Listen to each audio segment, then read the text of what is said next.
Doris Pack, presidenti anëdheri të EPP Women, ishte e ftuar speciale në konferencën Fuqia e grave në politikë organizuar nga LDGSH, ku mbajti një fjalim kritik ndaj qeverisë shqiptare të rolit të saj në procesin e integrimit evropian.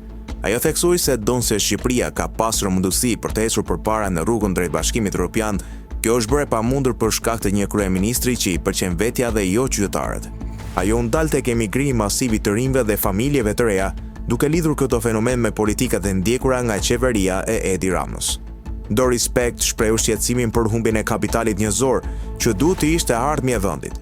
Një tjetër kritike e fortë e saj ishte prishja e teatrit kombëtar, të cilin ajo e quajti zemrën e Tiranës.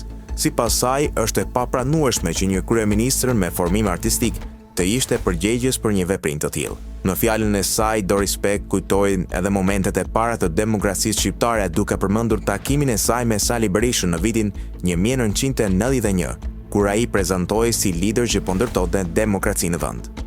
Ajo pranoi se gjatë 2 dekadave të fundit ka pasur sfida dhe probleme, por theksoi se transparenca dhe vërteta janë thelbësore në politikë.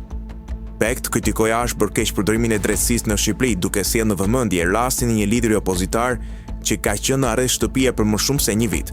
Duke folur për situatën politike, ajo shprehu mbështetjen për Partinë Demokratike dhe theksoi rëndësinë e angazhimit të opozitës për të sjellë ndryshimin. Në përfundim, Pack shprehu besimin se zgjedhjet e ardhshme do të jenë një mundësi për t'i dhënë Shqipërisë drejtimin që meriton dhe për qytetarët të ndihen të përfaqësuar në vendin e tyre.